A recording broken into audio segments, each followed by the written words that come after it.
eu sou a Juliana Bettini, especialista em turismo do BID, o Banco Interamericano de Desenvolvimento. E eu sou a Denise Levi, especialista ambiental do BID. Está começando agora mais um episódio de Caminhos para o Turismo, uma série criada pelo BID para discutir ideias sobre como construir um setor de turismo mais inclusivo, mais diverso e mais sustentável. E o tema do nosso bate-papo de hoje é Turismo para Pessoas com Deficiência. Como nossos ouvintes já sabem, essa série de podcasts foi pensada para fazer pontes e conexões entre o turismo e a Agenda dos Objetivos de Desenvolvimento Sustentável das Nações Unidas, os ODS. Um desses objetivos, o ODS 10, ele é voltado para reduzir as desigualdades. E reduzir essas desigualdades envolve desde oferecer oportunidades justas de trabalho para todos, até a remoção de barreiras, sejam elas através de políticas públicas e legislação que exijam maior acessibilidade, seja através de educação e sensibilização que melhorem o conhecimento e o tratamento de pessoas deficientes, ou seja, também removendo as estruturas físicas, que facilitem e garantam a igualdade de todos perante todos. E a gente sabe que empoderar e promover a inclusão social, econômica, política de todos, independente da idade, sexo, raça, enfim, uma série de aspectos, é talvez um dos grandes desafios da humanidade. E hoje, o nosso bate-papo, a gente quer justamente falar sobre isso, sobre como garantir essas oportunidades iguais num setor tão importante como é o setor do turismo, especificamente oportunidades para as pessoas com deficiência. É isso mesmo, né, Denise? Muita gente tem falado nos últimos anos sobre a popularização das viagens, como elas são cada vez mais acessíveis para um amplo público. Mas será que elas estão mais acessíveis para todo mundo mesmo? Pensar em algumas estatísticas nacionais gera algumas reflexões sobre se de fato as pessoas com deficiência estão inseridas no turismo. No censo de 2010, quase 46 milhões de pessoas aqui no Brasil declararam ter algum tipo de deficiência, ou seja, 24% da nossa população. Nós temos normas, leis, políticas públicas que incentivam os negócios e os destinos a se pensarem desde uma perspectiva ampla e universal, adequada a todos os públicos. Mas será que na prática a gente está conseguindo implementar essas normas e políticas no nosso setor de turismo? O quanto a gente avançou e quais os caminhos que a gente ainda tem que trilhar para falar de fato de um turismo acessível? E para falar sobre essas perguntas tão importantes que você está mencionando, Juliana, nós estamos super felizes hoje de receber dois convidados que têm uma vasta experiência nesse tema, tão relevante para todos nós. O especialista em acessibilidade, inclusão e turismo, Ricardo Shimosakai, e que tem liderado iniciativas de educação e sensibilização para uma maior acessibilidade em turismo no Brasil. Ricardo, é um prazer enorme ter você com a gente hoje aqui nesse podcast. Um prazer é meu. É super importante colocar essas questões, né? Eu tenho tentado colocar isso em conexões com o mundo inteiro. Eu acho que o Brasil tem muito potencial também para o turismo acessível e essa é a minha missão. Ótimo. E temos também conosco um outro convidado também muito relevante nesse tema, que é o fundador da rede de hotéis Rede dos Sonhos, que fica em Socorro, no interior de São Paulo. É um ícone nacional e mundial em acessibilidade. Sérgio Franco. Sérgio, muito obrigado por estar aqui com a gente hoje. É um prazer enorme poder compartilhar com vocês a experiência que a gente teve da Rede dos Sonhos. Eu quero mostrar para vocês que, além de ser um objetivo importante para se atingir sustentabilidade, que inclui inclusão social, né? Acessibilidade é um dos aspectos, né, de incluir os deficientes, a questão da acessibilidade também representa resultados para as empresas, lucro para as empresas. Perfeito, Sérgio. A gente com certeza vai voltar a esse ponto ao longo do nosso bate-papo. Como já virou uma tradição que os nossos ouvintes já conhecem, eu vou começar com uma pergunta bem generalista, mas é que é importante a gente estar todo mundo na mesma página para tocar a nossa conversa de hoje. Ricardo, a pergunta é para você, né? Quando a gente fala em pessoas com deficiência, é preciso entender que a gente não está falando de um grupo homogêneo de pessoas. São muitas deficiências, é um grupo diverso de pessoas. Eu queria saber de você, que atua e vive esse tema no nosso setor de turismo há tanto tempo. Quais são os principais desafios que as pessoas com deficiência encontram no turismo? Dá para a gente dizer que a postura dos equipamentos, dos atrativos, dos destinos vem mudando ao longo dos últimos anos e pensando, de fato, nessa diversidade de necessidades para cada tipo de deficiência? As, na verdade, eu digo que as pessoas não são iguais, né? Todas as pessoas são diferentes, então, com ou sem deficiência, mas hoje em dia, né, as diferenças começaram a aparecer muito, né?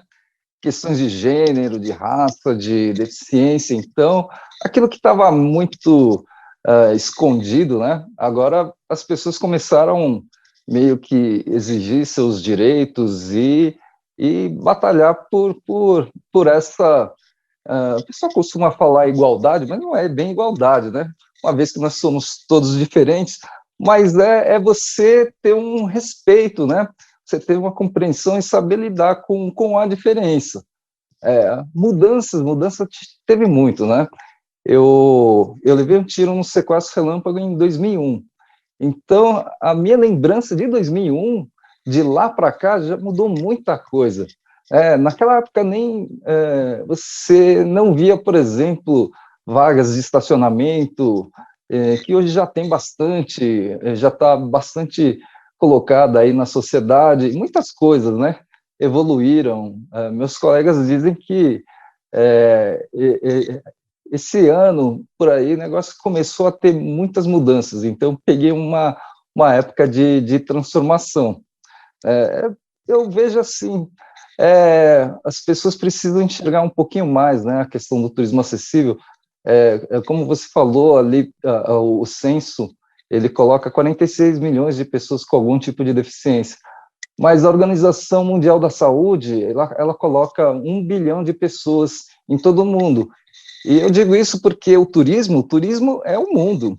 Então, por que fazer só aqui para os brasileiros, né? Vamos trazer o pessoal lá de fora. E porque o pessoal lá de fora já está bem mais adiantado, né, numa questão de dependência, de trabalhar, viajar. O pessoal lá viaja demais, né? A Europa fatura bilhões de dólares, euros, só com turismo acessível. Então, por que não trazer esse pessoal lá de fora para cá? Porque a gente realmente, o Brasil, a gente está numa evolução, né? A gente teria que ir lá no começo, na base, né? Vamos dizer, para ser uma coisa legal.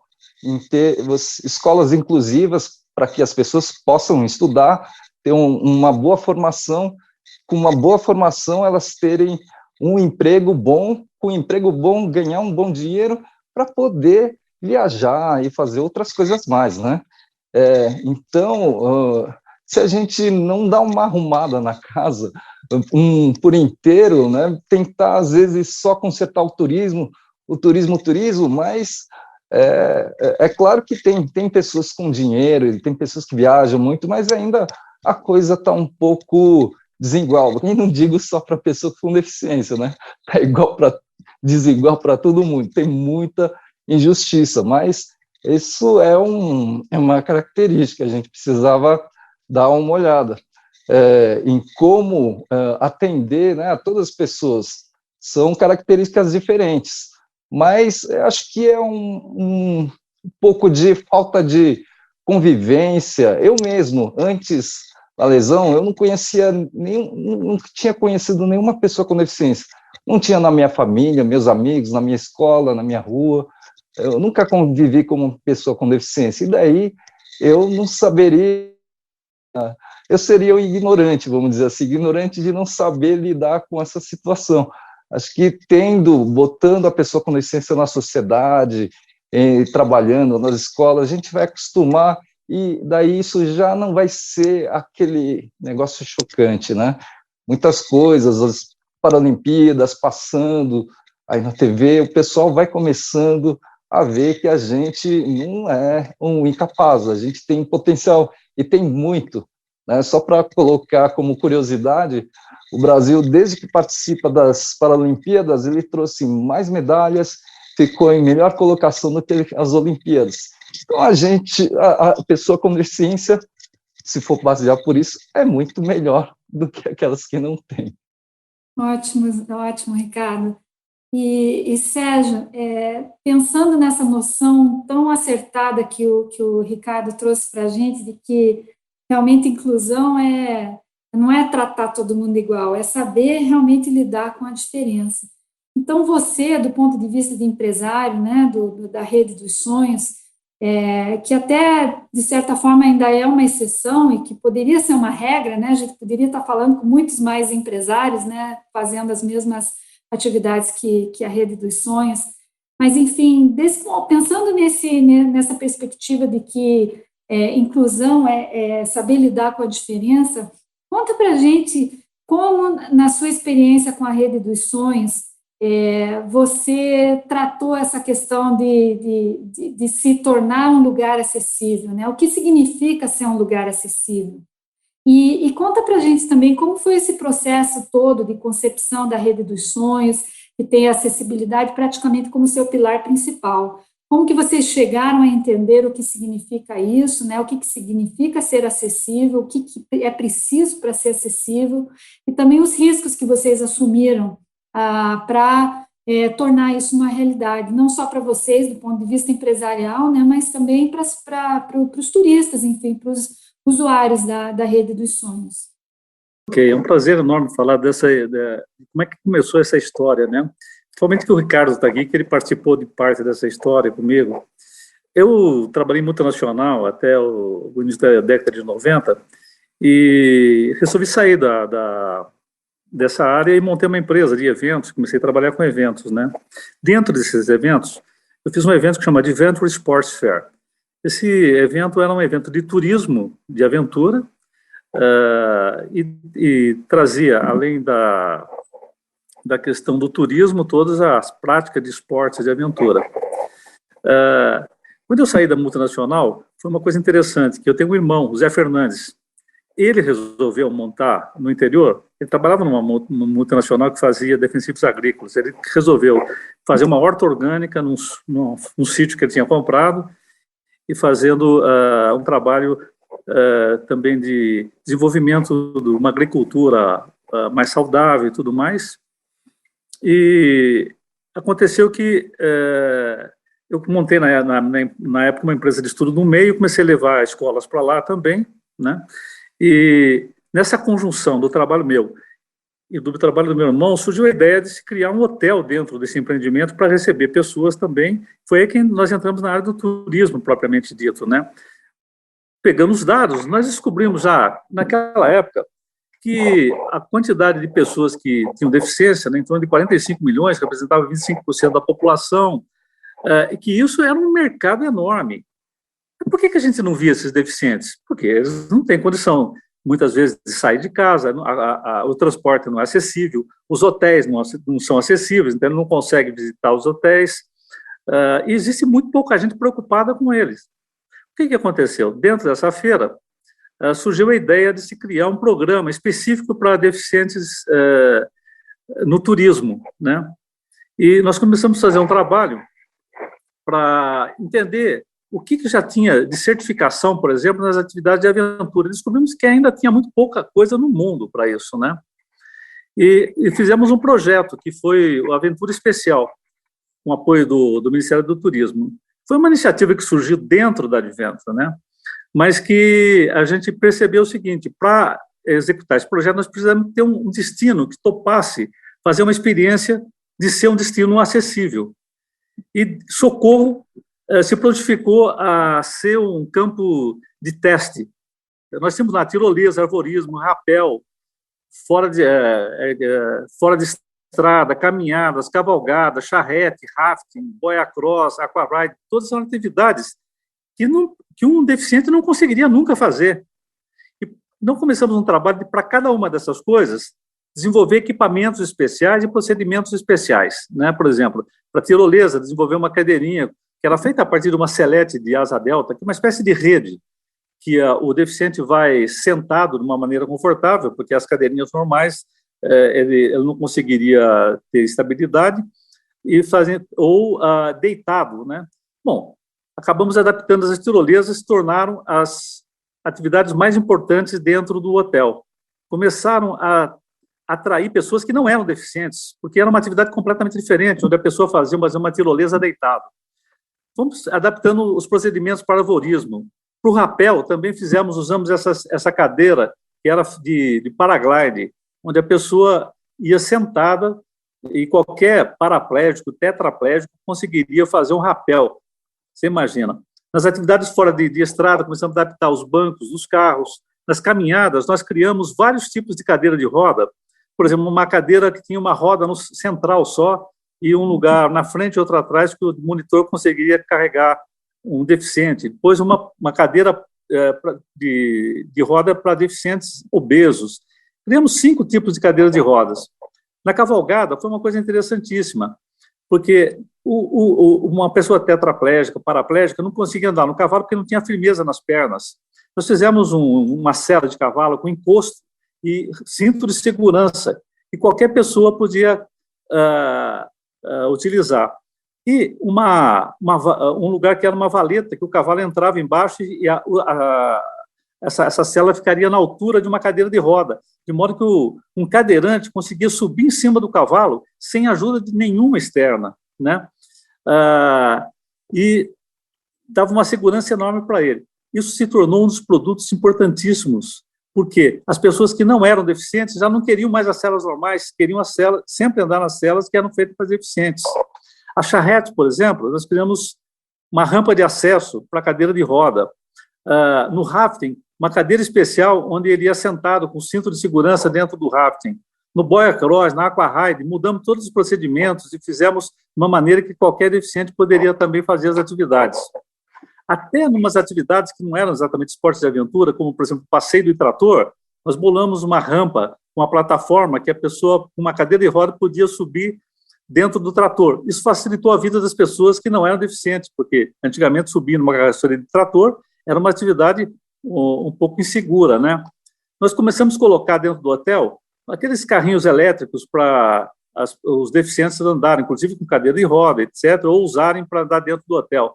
Isso se tornou uma vantagem enorme para toda pessoa da terceira idade, por exemplo, que frequentava o hotel. Nós criamos toda uma equipe de apoio para atender esses deficientes. Tudo que a gente fez para atender melhor um deficiente acabou gerando um atendimento para o não deficiente muito diferenciado, e as pessoas percebiam isso. E a gente foi fazendo um monte de coisas, por exemplo, piso tátil, que é para cegos seguir dentro do hotel, e também a sinalização em braille, que faz com que qualquer cego entre por todo dentro do hotel sem ajuda de ninguém, certo? Isso aconteceu o seguinte: quando nós fizemos isso, descobrimos que nós tínhamos facilitado a sinalização para as pessoas que não são deficientes, porque elas seguindo as trilhas táteis do chão e as placas que foram feitas para o deficiente, porque também estava escrito em alto relevo, com letras normais de alto relevo, as pessoas não precisavam mais de informação, todas as informações estavam na sinalização. E tudo que a gente adaptou, por exemplo, nos quartos, aconteceu uma coisa incrível, porque as crianças pensavam que era para elas e não para o cadeirante. Imagine que uma criança de pé é da altura de um cadeirante sentado numa cadeira de roda. Quando ela chega lá, o espelho, por exemplo, do banheiro retrátil para um cadeirante, mas a criança também aciona e ela consegue se ver no espelho, que nem na casa dela, às vezes, ela consegue ver, uma criança bem pequena, né? Por exemplo, os cabides são feitos para o cadeirante conseguir pôr e tirar a roupa do cabide sentado numa cadeira de roda. As crianças começaram a ter autonomia para pôr e tirar sua roupa dentro dos guarda-roupas. E se você pega, por exemplo, uma outra coisa, é que quando elas tinham que acender a luz, os interruptores eram mais baixos, o ar-condicionado estava mais baixo, enfim, tudo foi feito para o cadeirante e as crianças começaram a achar que era para elas, e elas têm uma influência enorme para o retorno dos hóspedes no hotel. Isso fez com que a ocupação média do hotel passasse de 65% para quase 90%. Olha o resultado desse trabalho que foi feito inicialmente só para cadeirantes, o que ele influiu na estrutura inteira do hotel, em resultados que vocês podem imaginar. Um hotel com 90% de ocupação é um hotel que acaba sendo muito mais lucrativo, né? Todas essas coisas acabaram mudando toda a realidade do hotel. Isso tudo que a gente fez acabou gerando uma divulgação enorme na mídia. Todos os canais de televisão queriam entender como é que isso funcionava, por que o sucesso do hotel. Com isso, atraiu muito mais gente para o hotel. E é uma coisa bem interessante, porque isso melhorou a imagem do hotel muito positivamente, né? E essa é por isso que, quando eu for convidada para falar sobre esse projeto de acessibilidade, eu tenho um prazer enorme, porque isso parece uma coisa muito difícil de ser feita, muito cara, mas ela, além de ser viável e ser obrigatória, até por lei, né, Ricardo? Hoje a lei exige que os lugares sejam acessíveis, ela, no fundo, é lucrativa. Eu acho que é isso que me faz me entusiasmar muito com essa ideia da acessibilidade. Mas, Sérgio, é legal que você falou nessa questão de custo, né? De que ela, na verdade, parece cara e, na verdade, deve ter realmente um investimento significativo, mas, como você está dizendo, tem um retorno aí que nem muita gente esperava, né, que acontecesse. Então, eu queria fazer uma pergunta para o Ricardo, mas, Sérgio, sinta-se à vontade também para complementar, porque eu fiquei interessada em saber da perspectiva do Ricardo, que conversa também não só com empresários, mas com uma diversidade de atores nessa área de turismo acessível, se essa percepção generalizada que está por aí de que realmente criar acessibilidade é criar mais custo, é criar um maior risco, seja para o seu hotel, seja para o seu restaurante, quer dizer, a experiência do Sérgio demonstra que isso não é verdade, né? Mas existe essa percepção generalizada. Então, Ricardo, conta para a gente, assim, com os atores que você conversa, da experiência que você tem, isso é real? As pessoas ainda imaginam que, não vou entrar nisso, porque realmente é um custo grande, é um risco muito grande. E também, assim, pensando na experiência que você tem, né, e como você disse, que são bilhões de pessoas, quer dizer, não só no Brasil, mas no mundo, que é um mercado imenso, com grandes potencialidades. Algo que eu queria que você tocasse também é, assim, nessas diferentes atividades turísticas, né? O Sérgio falou numa enormidade de coisas, tirolesa, passeios a cavalo, etc. Quais atividades, na tua experiência, você enxerga ainda como as mais esquecidas, digamos assim, as que ainda o mercado precisa trabalhar mais para favorecer uma melhor acessibilidade? Essa questão de caro, o valor, né, na verdade, tá bem ligada à questão de importância, né? Eu já vi lugares gastando seu dinheiro, vamos dizer assim, com coisas que para eles eram importantes, então valia a pena. O hotel estava pintando ali as paredes, então para eles isso é um investimento, eles querem deixar o hotel bonito. Agora, eles não queriam, eles tinham uma resistência para colocar acessibilidade, certo? Então, para eles isso era um gasto. Então, porque eles não viam a importância na acessibilidade. Na verdade, acho que eles não tinham conhecimento, né, do que isso poderia gerar. A imagem da pessoa com deficiência ainda é uma imagem de uma pessoa incapaz, uma pessoa que dá muito trabalho e coisas do tipo, né? Mas não é bem assim, né? Então, e fora que, vamos dizer, nesse caso, aí, por exemplo, pintar não é uma obrigação, acessibilidade é uma obrigação, né? Como você havia falado que a Rede dos Sonhos é uma exceção, mas na verdade, eles estão cumprindo a regra. Quem não está isso, está fora do que deveria estar sendo feito. Tem um monte, vamos dizer que eu posso dizer que tem um monte de gente fora da lei aí. Eu vejo muita gente, por exemplo, falando que não vê pessoas com deficiência frequentando o seu estabelecimento, seu hotel, seu restaurante. Mas é claro, porque o pessoal não tem a acessibilidade no lugar. Uma vez que não tem acessibilidade, o pessoal não vai frequentar. Até porque alguns lugares aí que também falam que tem acessibilidade, mas às vezes não tem exatamente, né? Então, de novo, vai para a questão de conhecimento. A cadeira de banho, né? Que é um equipamento que a gente usa para tomar banho. Muitos hotéis pensam a cadeira de banho como você pegar uma cadeira de plástico da piscina e colocar embaixo do chuveiro. Isso não é cadeira de banho, né? Então, falta um pouquinho de ter uma orientação, né? Tem poucos profissionais aí para orientar também, a gente está no crescimento, mas já tem bastante gente vendo a importância disso, buscar esses profissionais para orientar, para fazer a coisa certa, porque para não cair no erro de gastar o dinheiro e a coisa não dar certo, né?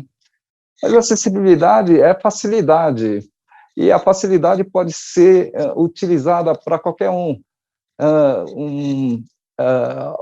Isso pode ser muito confortável. Tem um outro negócio que foi criado ali, nos chalés, criaram um espaço para o cão-guia, para hóspedes cegos, usuários de cão-guia, para onde deixar o cachorro e depois uma entrada para dentro do chalé.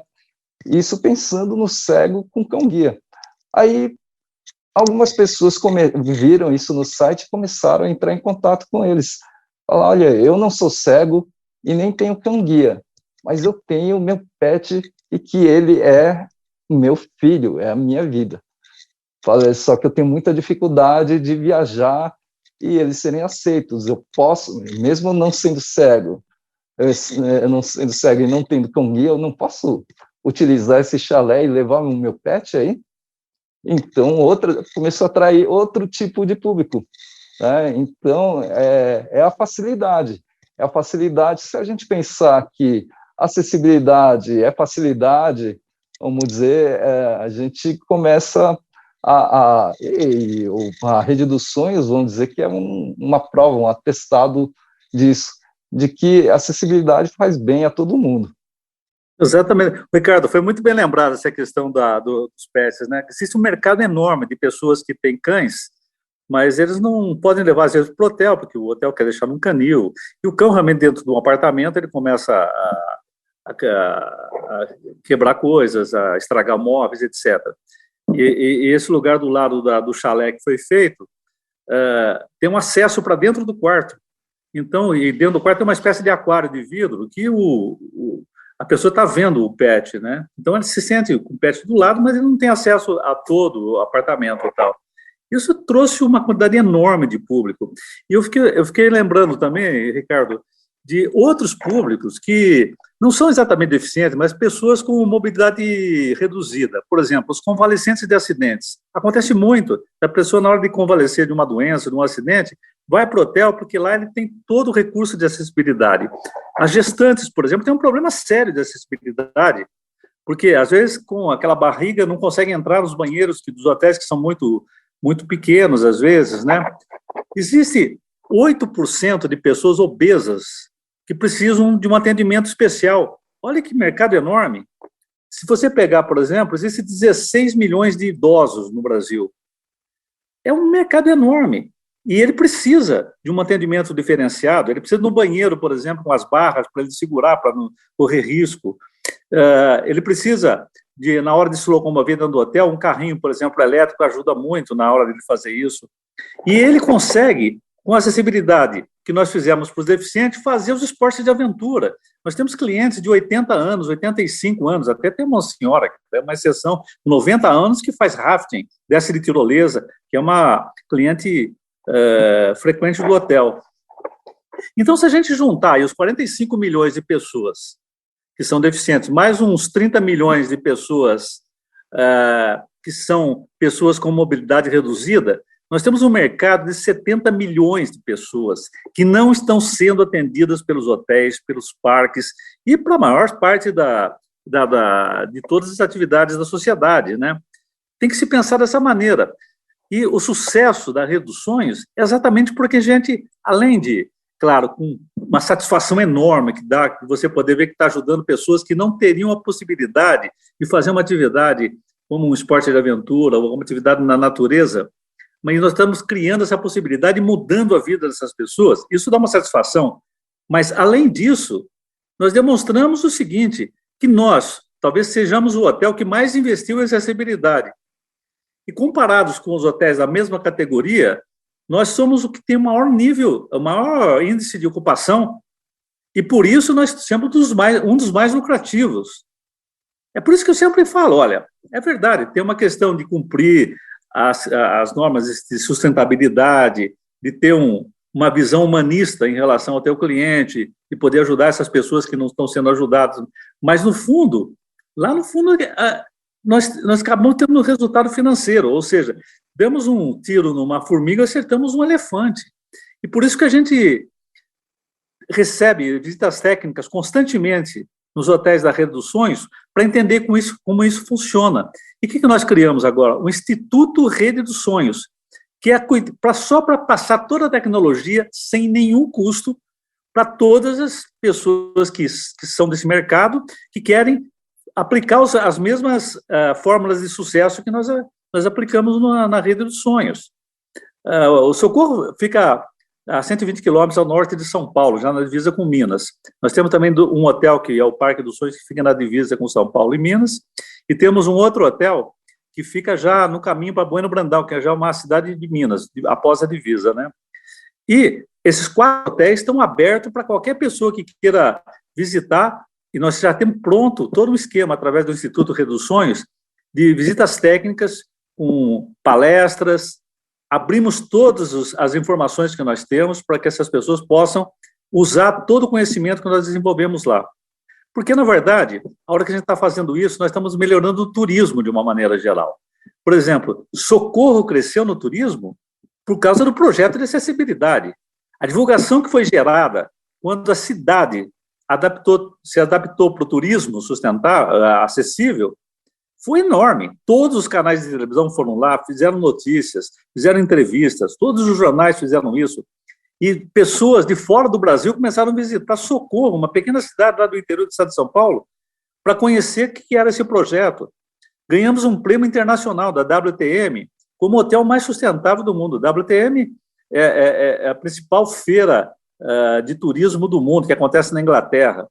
Fomos lá e ganhamos 2 prêmios, um em relação à acessibilidade, e como nós mostramos também que o hotel é sustentável no sentido de usar energia limpa, fazer uma gestão do lixo muito bem feita, tratamento da água. Nós temos dentro do hotel, por exemplo, plantio de árvores. Nós temos 45 mil árvores plantadas, uma boa parte dela plantada pelos hóspedes, como um processo educativo.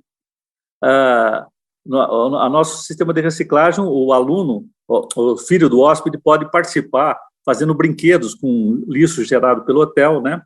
E tudo isso causa uma divulgação enorme. Então, nós estamos abertos para receber as pessoas que quiserem, para entender como é que funciona tudo isso e como é que nós podemos ajudá-los a implantar nas suas empresas. E as pessoas vão descobrir que não é difícil, não é caro e dá um resultado enorme. Ai, que legal, Sérgio e Ricardo. E eu acho, enfim, é difícil pensar algumas coisas do que vocês falaram, mas eu acho que um conceito que fica super claro é a coisa, né, do que se fala do desenho universal, né? Por que você não pensar o design de um empreendimento, de um negócio, até mesmo de um destino, pensando em toda a variedade de públicos possíveis, né? As pessoas com deficiência, as pessoas idosas com mobilidade reduzida, gestante, criança. Por que você não pensar o desenho de um espaço de uso turístico que muitas vezes está associado a um momento de prazer, né, a todos os públicos? E acho que na fala de vocês fica super clara a importância disso. E outra coisa também que caiu por terra completamente para mim, são 2 grandes mitos associados a quando a gente fala em acessibilidade no nosso setor, que é falar que o hóspede sem deficiência não gosta de ficar no quarto adaptado, ele se incomoda com as barras, ele não quer. Eu já ouvi isso muitas vezes. Vocês 2 deram exemplos de que isso é falso. E o custo da adaptação. Muita gente fala, não, o custo de adaptação é muito alto, é muito difícil eu me adequar à norma, eu não consigo me adequar à norma. Então, acho que o ponto pacífico, né, da nossa conversa é de que não é tão difícil de se adaptar, isso pode gerar mercado. Agora, Sérgio, eu queria fazer para você uma pergunta do milhão, por assim dizer. Como mudar a mentalidade dos empreendedores do setor e até dos gestores públicos para apoiarem esse processo de adaptação dos empreendimentos, né? Como que a gente muda isso? Então, olha, eu acho que a questão básica é a falta de informação, porque a gente tem dados reais de que você investe 3%, 4% a mais na construção de um prédio para se tornar acessível, e você aumenta a tua lucratividade em 40%, 50%, 60%. Então, não dá para falar que é um negócio caro, certo? Porque caro é uma coisa que você investe e não tem resultado. Esse investimento, você tem um excelente resultado. O Ricardo faz um trabalho excelente de passar essa informação para as pessoas.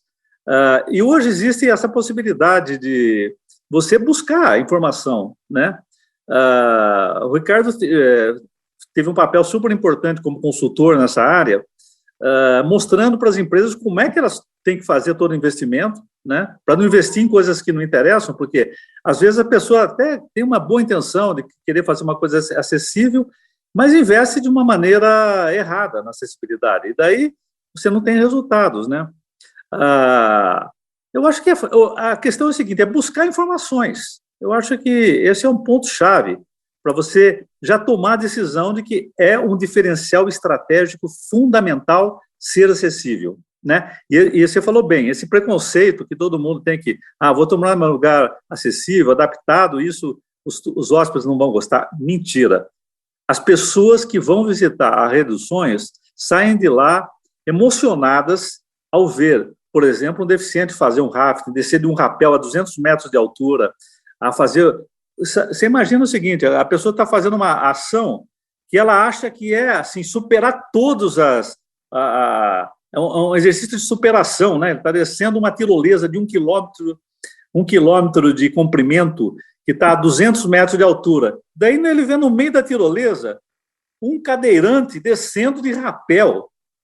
O cara fica... É de se emocionar. E o que acontece com esse cara, que a hora que ele desce no lugar onde está realmente todo o público vendo essa cena, e normalmente ele desce chorando por ter vivido uma atividade que ele nunca imaginou que ele ia viver na vida dele.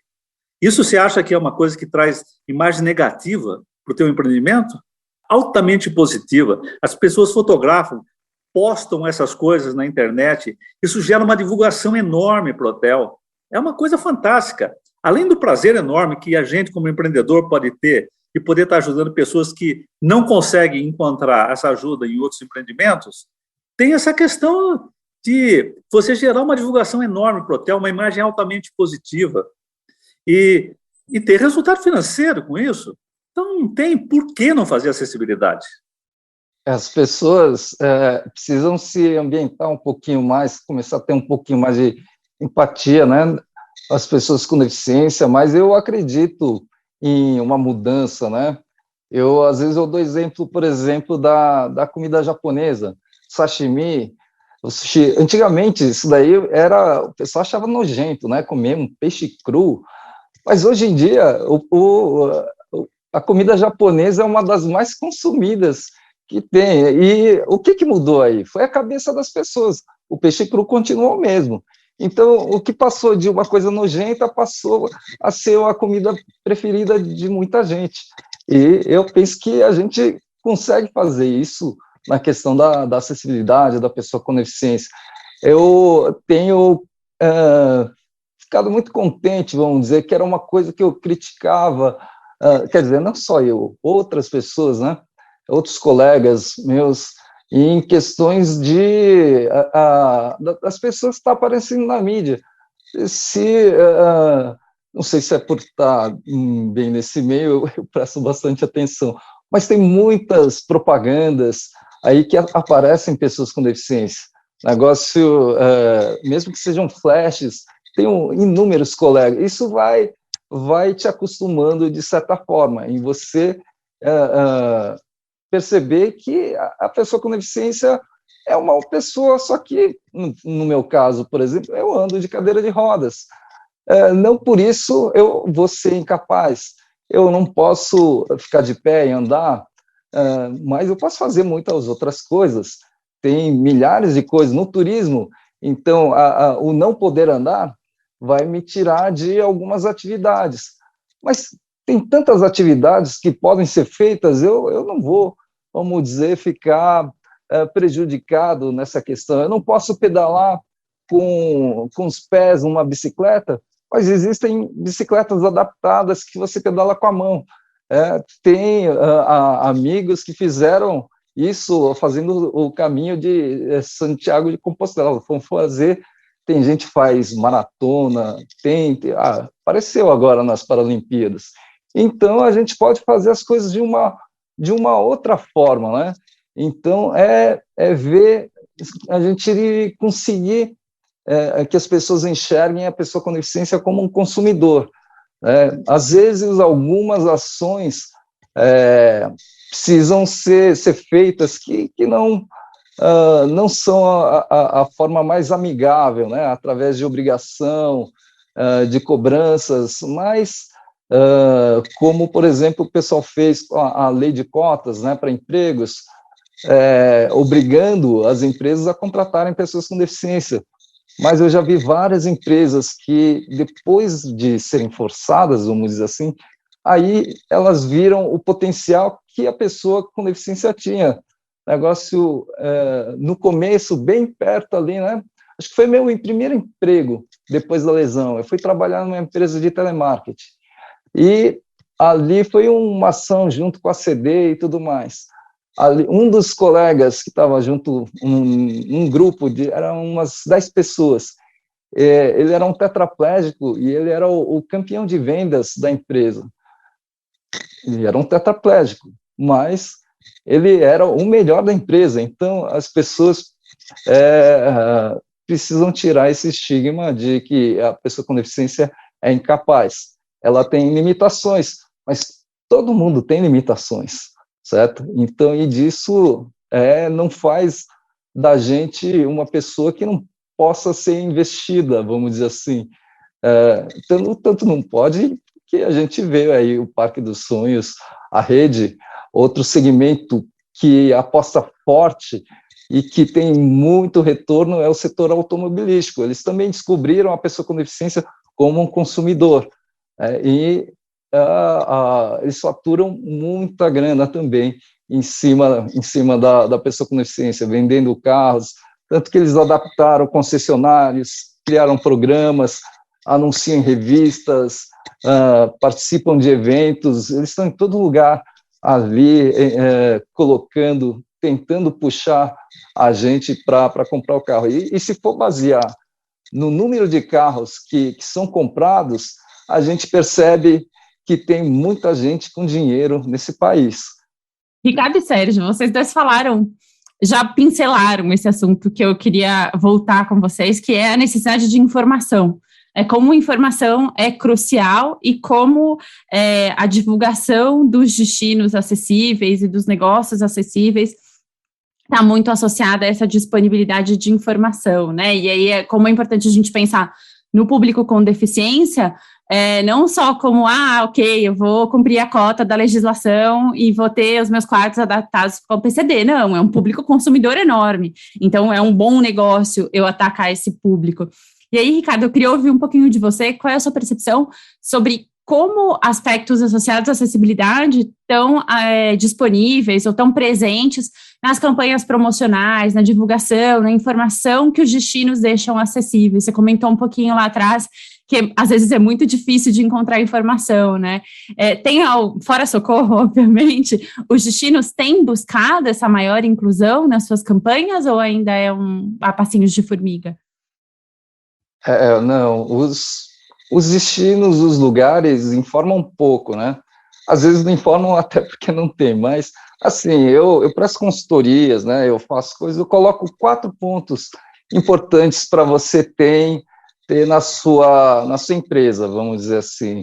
É claro que depende de cada uma, mas você ter acessibilidade arquitetônica, então, rampas, larguras de portas, e a questão da tecnologia assistiva, que são equipamentos, então, por exemplo, a tirolesa, a cadeirinha da tirolesa, uma cadeira motorizada ali para andar no Parque dos Sonhos, que lá a locomoção é muito difícil para mim, eu sou uma pessoa forte, vamos dizer assim, só que para andar em tudo aquilo, o negócio é difícil, mas eles têm uma cadeira motorizada para disponibilizar ali e eu consigo andar para todo lugar.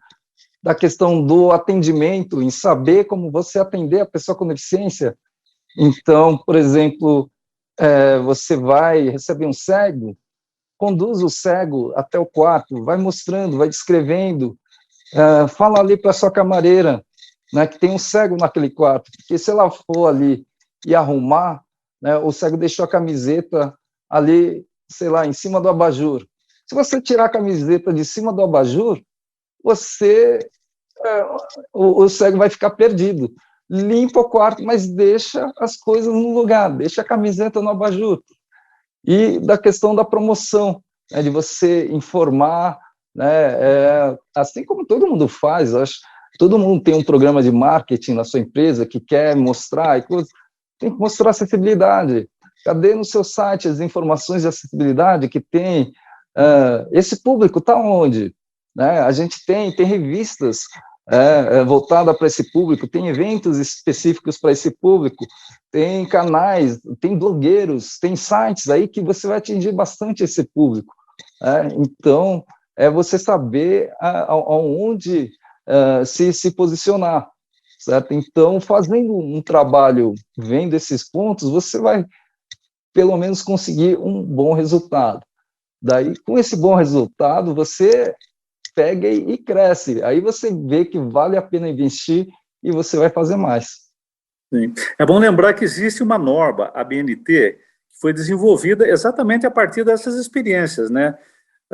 O importante da história, que o Ricardo até levantou, que a gente foi desenvolver todas essas normas para fazer de maneira segura as atividades com deficientes, que serviram de ponto de partida para todas as normas para fazer as atividades de aventura, que não existiam mundialmente. Para vocês perceberem que a importância disso é que essas normas, a BNT, uma maior parte delas se tornaram norma ISO, que é a principal certificação do mundo, né?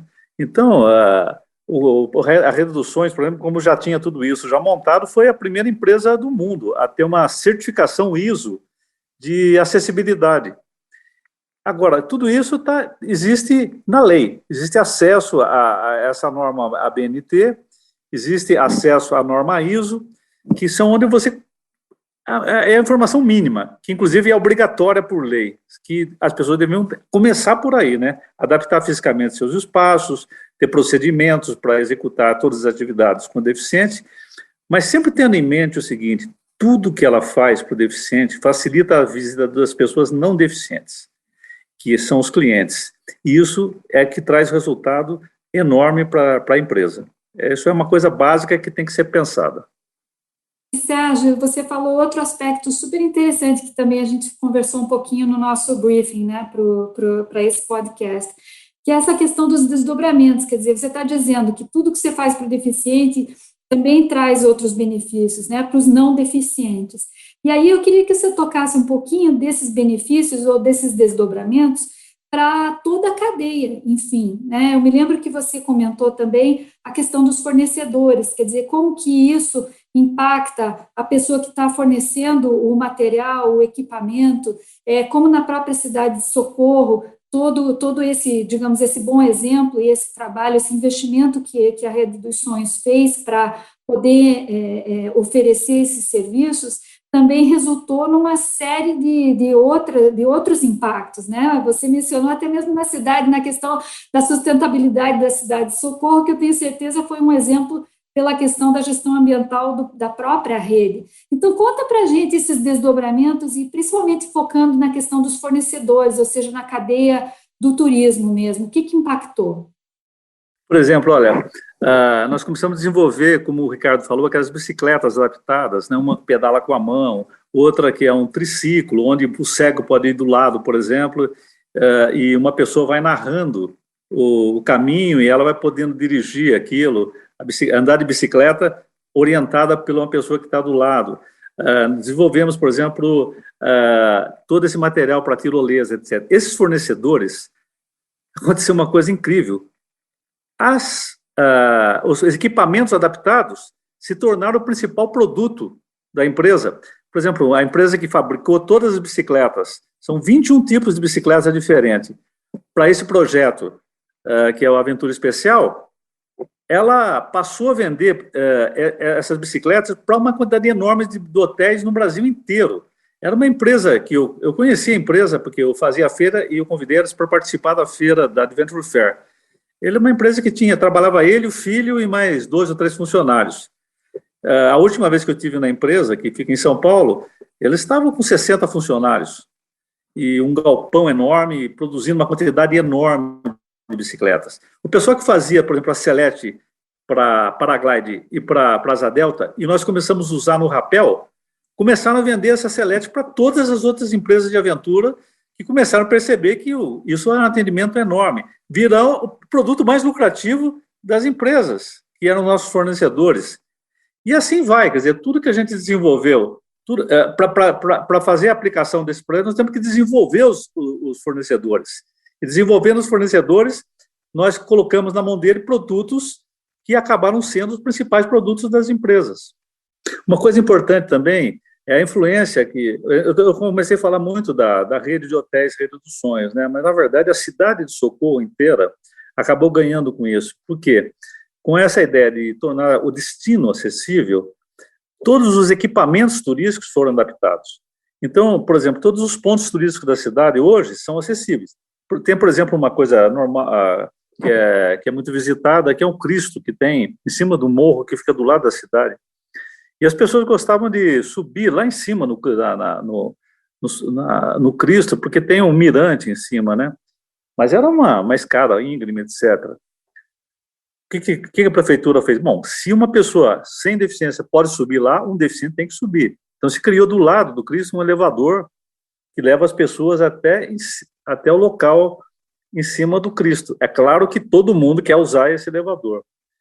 Todos os lugares turísticos que tinham escadas, as escadas tiveram que não ser substituídas, mas foi feita uma rampa na inclinação correta para um cadeirante, para que as pessoas consigam usar, para que os cadeirantes consigam usar. O que acontece? Você tem lá a escada e a rampa. Ninguém mais sobe pela escada. Todo mundo sobe pela rampa, que é muito mais confortável, é claro, não é só para a pessoa de terceira idade, para qualquer pessoa, né? Então, houve uma adaptação da cidade inteira, na área de, não da cidade toda, para toda a população, mas de todos os empreendimentos turísticos. Os órgãos públicos da cidade também foram adaptados. Para vocês terem uma ideia da repercussão que isso teve na cidade, uma consciência que a cidade começou a ter em relação à importância da acessibilidade, que existia uma pessoa na cidade que era um cadeirante, e ele teve que dar um depoimento para o juiz no fórum da cidade, só que o fórum não era adaptado, você imagina, era obrigatório por lei e o fórum não era adaptado. O cadeirante foi abordado pelos funcionários lá do fórum, não, nós vamos se carregar e levar até lá em cima, não, isso é humilhante, eu não vou ser carregado, imagina, para chegar lá com o juiz. Daí todo mundo ficou olhando para a cara do outro, o que nós temos que fazer? Puseram as mesas na praça que tem em frente do fórum, e ele foi atendido na praça.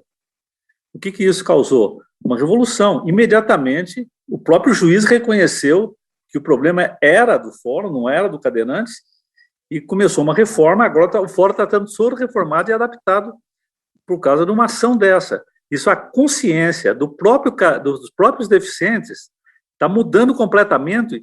E hoje eles têm mais acesso para saber o que eles têm de direito. Quando eles chegam num lugar que não é adaptado, não tem um banheiro adaptado, não tem uma rampa de entrada, que eles têm que, num restaurante, que eles têm que subir uma escada para chegar na área do restaurante, eles têm consciência que eles têm o direito de exigir que seja um lugar deficiente. Isso está ajudando muito a mudar essa realidade. O Socorro está sendo um exemplo de que quanta coisa está sendo mudada, também pela ação dos próprios deficientes. Feito demonstração, né? Eu acho que hoje, talvez mais do que em outros episódios até, a gente conseguiu fazer jus ao nome do podcast, que é Caminhos para o Turismo. Porque o que eu achei mais interessante é que vocês mostraram muitos caminhos possíveis. Acho que é uma questão, fica muito claro o que fazer, né? Agora é fazer. Então, eu queria agradecer demais a participação de vocês, mas antes, queria fazer uma última pergunta bem rapidinha, seguindo a nossa tradição aqui do podcast. Antes de encerrar cada episódio, a gente pede para os nossos convidados compartilharem com a gente alguma coisa que tenha entusiasmado vocês ultimamente, que tenha dado esperança, que indique um caminho para um melhor futuro do setor de turismo. Queria que vocês compartilhassem isso com os nossos ouvintes agora. Ricardo, você quer começar? Ano passado, eu fui prestar uma consultoria para um projeto da Unesco, que para identificar lugares turísticos acessíveis, né, entre hotéis, restaurantes, isso, eles estavam pegando em diferentes cidades do Brasil, e eu fiz a parte aqui de São Paulo. E visitando, né, hotéis, eu percebi que o pessoal, por causa da pandemia, estavam aproveitando para fazer reformas, né? E eu vi vários hotéis aí que estavam adaptando seus quartos, o que antes, em um movimento normal, o pessoal não tinha muito essa iniciativa, até para não incomodar o pessoal, ou sei lá, mas nessa pandemia, e hotéis que tinham 2 quartos passaram a ter 16 quartos, né? Então, eu vi em vários hotéis assim, a única coisa é aquilo que eu falei de faltar consultar uma pessoa que entenda, porque em um hotel ali eu vi, eles mostraram que estavam fazendo acessibilidade, mas eu vi que o negócio estava errado, e eles mostraram ali o contato, a planta, e a arquiteta, ela se apresenta como uma especialista em acessibilidade, só que não é bem assim, né? Às vezes o pessoal também chama a pessoa com deficiência, porque pensa que a pessoa com deficiência, ela vive isso e vai saber, mas também às vezes não, porque ela, também já vi projetos, vamos dizer, em cima disso, a pessoa com deficiência sabia falar da necessidade dele, só que você tem que pensar num campo maior, não é só ele, várias pessoas, então você precisa ter um conhecimento maior, para poder passar. Mas eu vi uma evolução aí das pessoas, e para quem pensa que o turismo acessível não é pequeno, ele tem crescido muito. O problema é que às vezes o pessoal vai lá para fora, onde está a acessibilidade. Então a gente tem que reter esse pessoal aqui no Brasil, né? Porque se a gente tiver, né, as oportunidades bem feitas, pessoal capacitado e a informação, o negócio a gente vai bombar, vamos dizer, a gente vai no mesmo caminho da rede, só que para o turismo em geral. Que bom ver essa evolução, né, Ricardo? E você, Sérgio, o que tem te entusiasmado?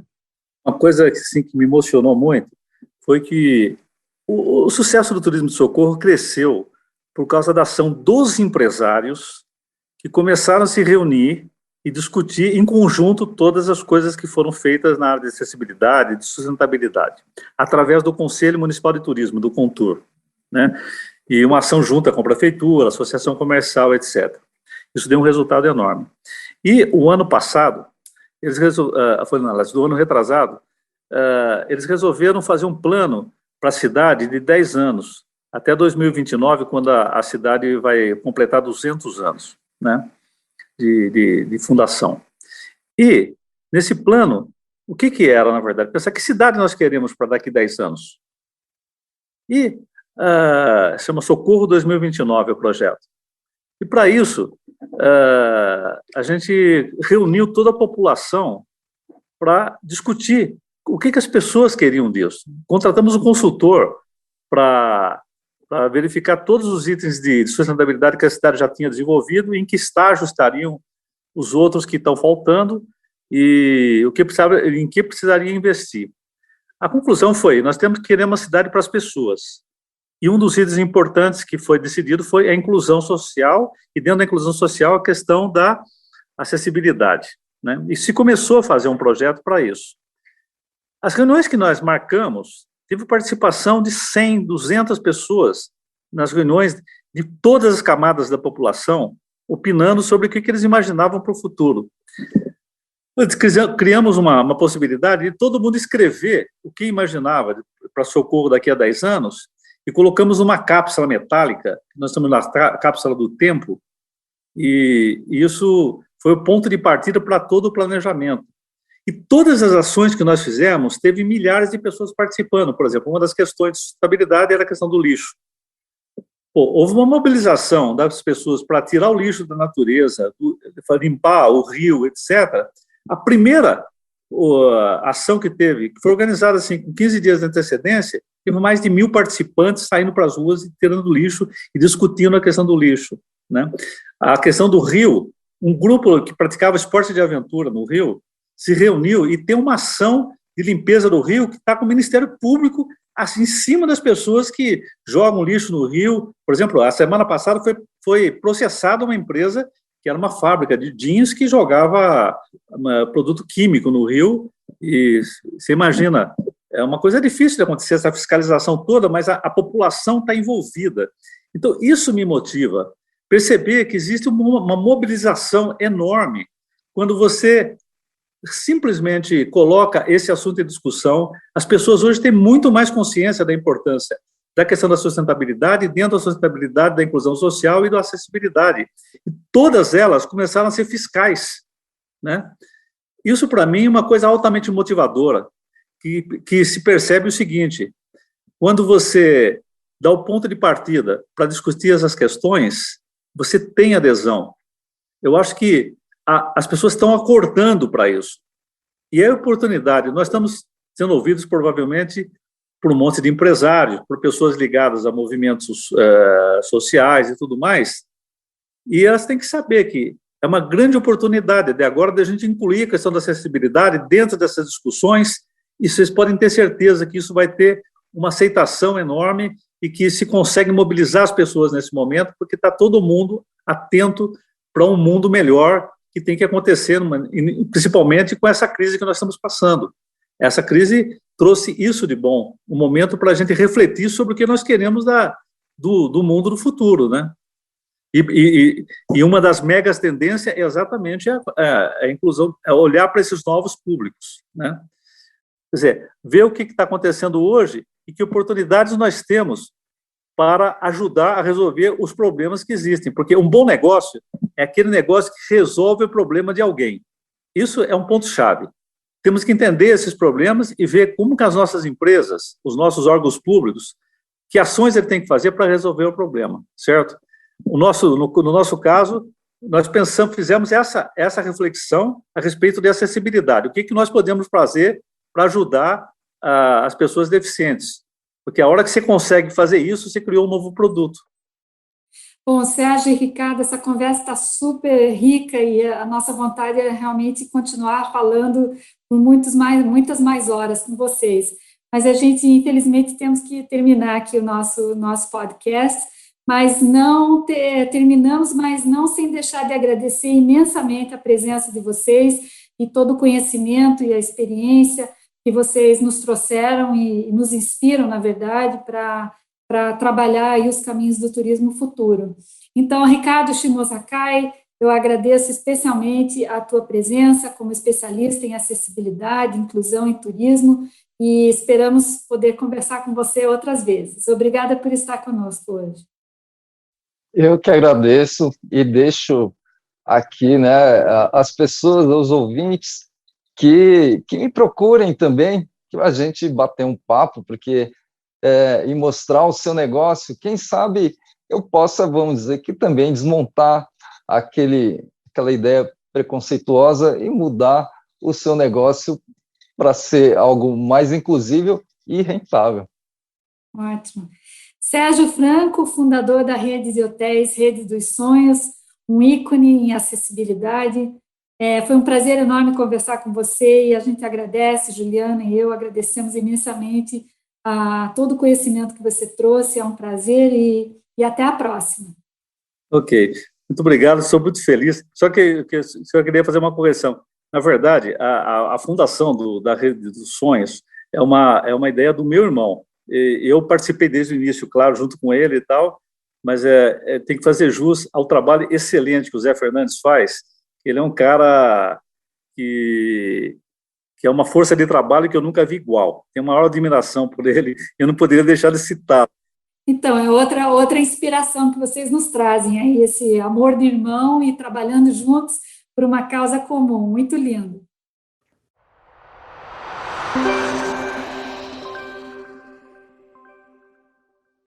Você acabou de ouvir Caminhos para o Turismo, uma série criada pelo BID, o Banco Interamericano de Desenvolvimento, para discutir ideias sobre como construir um setor de turismo mais inclusivo, diverso e sustentável.